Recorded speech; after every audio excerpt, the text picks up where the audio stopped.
be talking about whether we should raise the minimum wage or not. So cash rules everything around us. Cream, just kidding. Okay, it permits us to obtain the luxuries that satisfy us, as well as give us a chance to buy the basic necessities for survival. The almighty dollar has been the center of attention for centuries, and one of the trending topics that circles around money is if the government should raise the government to improve our unstable economy and the lower class. So if we center in on the overall results and really focus on the facts of increasing the minimum wage, we would come to the conclusion that it's actually pointless. As minimum wage rises, the cost of living based on demand rises with it. So minimum wage jobs are meant for people to get their foot on the job world and gain experience, not to remain there. And because it is just that, a minimum wage job, which doesn't pay you much, it's not enough to live off of. So according to the U.S. Bureau of Labor Statistics, 1.3 million earn the federal minimum wage of $7.25 per hour, and about 1.7 million have wages below the minimum. Together, these workers made up the 3.9% of all hourly paid workers. Living off minimum wage is everything aside from easy. Augmenting the wage seems like the logical and moral thing to do, but in reality, it is just an obstacle and rather than a way for poverty to better. First, I will talk about the meaning of a wage and its importance. Secondly, I will share with you the effects of raising the wage, and finally, how you can support not raising the wage.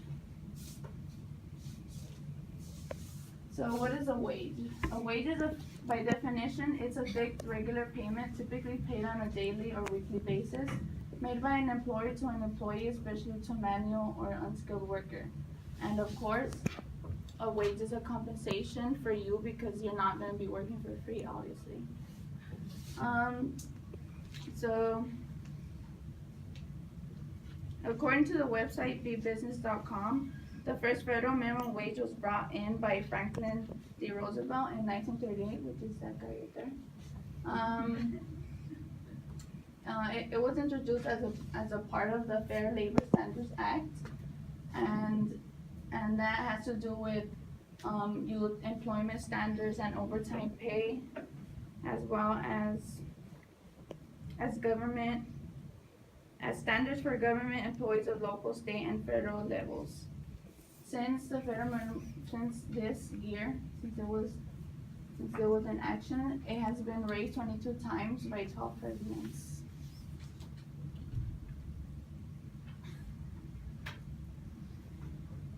So when the wage increases, so does the value of things, and it has to do with inflation. Inflation is just a general raise in price. It doesn't necessarily mean that it has to go up a lot, but sometimes it does, and sometimes it goes lower, and sometimes it just stays the same. According to the Federal Reserve Bank of San Francisco on FRBSF.org, an economic letter written by David Newmark and published on December 21st, 2015, raising the minimum wage will cause job losses and prices of things will rise along with it to balance out for the demand of things. Because obviously, when the prices go up, then people would demand. No, sorry.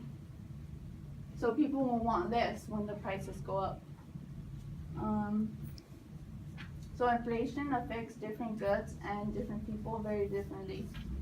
So what happens in a restaurant is not the same thing's not going to happen as what happens in a dealership.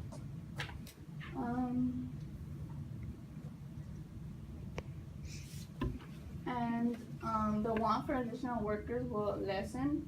So people who take orders and stuff will be replaced by the machines, and they will get rid.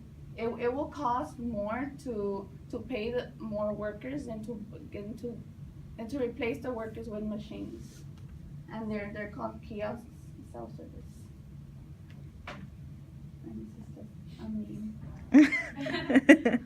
So if they want to raise the minimum wage, then they'll be replaced. So now, although you know what wage is and a brief history, it will help you understand better why raising it plays a big role in the economy. And these are some effects of raising the wage. So while the minimum wage boosts profits millions of workers, it also at the same time it harms millions of others who have earnings suffered because they cannot hold or attain a job. Raising the 15 minimum wage an hour would affect 55 million workers. On July 27, 2015, Douglas Holt Eakin and Ben Jaitis, two directors of labor market policy, showed a statistical chart and said they projected that raising the minimum wage to $15 an hour would affect 55 million workers. I will show you the chart, but I couldn't get it because it's from the page. So there are important reasons why the minimum wage is not being raised. If it is that good, then why not raise it to $20 an hour or $30 an hour? I think you guys get the point that there are more reasons why it does not happen, and it's crazy. It's crazy to only consider one thing when wanting to raise the wage. It shouldn't be all about the money because it will only give people one solution to something, but create unintended consequences as a result. Now I'll tell you some pros and cons. According to an article on wheniwork.com website, last updated on March 8, 2014, there are pros and cons to increasing the minimum wage. So the pros would be that higher wage means having more money to spend. So when the wage increases, you'll have more money. More opportunity for jobs as businesses need to hire more employees to keep up with the increased sales. Reduce expense for social programs like welfare subsidies designed to aid needs. So people who can afford to, so people who don't have enough money, they go to welfare. And so since if the minimum wage increases, they will need less help of it. Decreased turnover rate, people are less likely to quit because they will be like, oh, I'm getting a higher wage, so why am I gonna quit? So they're gonna feel comfortable. There will be inflation. The minimum wage needs to be raised to balance out for the inflation. So now some of the cons. Layoffs for those who can't produce worth their wage.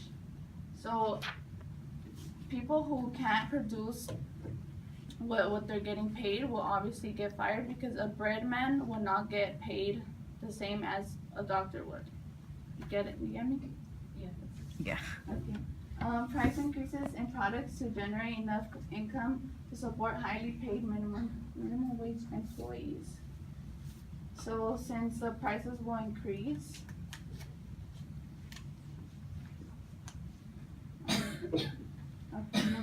fewer hirings. There will be fewer hirings because businesses will not be able to afford hiring as many employees. And there will be lots of competition because of overqualified versus inexperienced workers. So the people who have skills, they're going to win the place of the ones who don't have skills.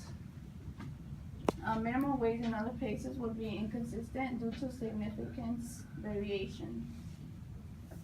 So the minimum wage here might be a big thing, but in another place it might not, or it might be higher. So now, being aware of the goods and the bads, it's been clear that increasing the minimum wage will not really help poverty lessen. Now let's look at what you can do to support not raising the wage. There's not really anything that you can do, but you can simply not support anything that has to do with raising the wage. Also, you could join a protest group who is against raising it.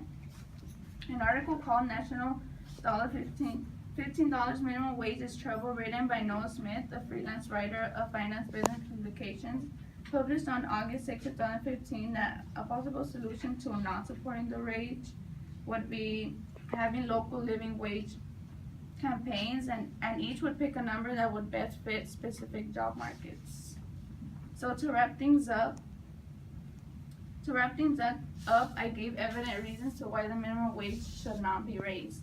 Although it might have good intentions to raising the wage, it robs vulnerable workers of their opportunities and does not work as an anti-poverty tool.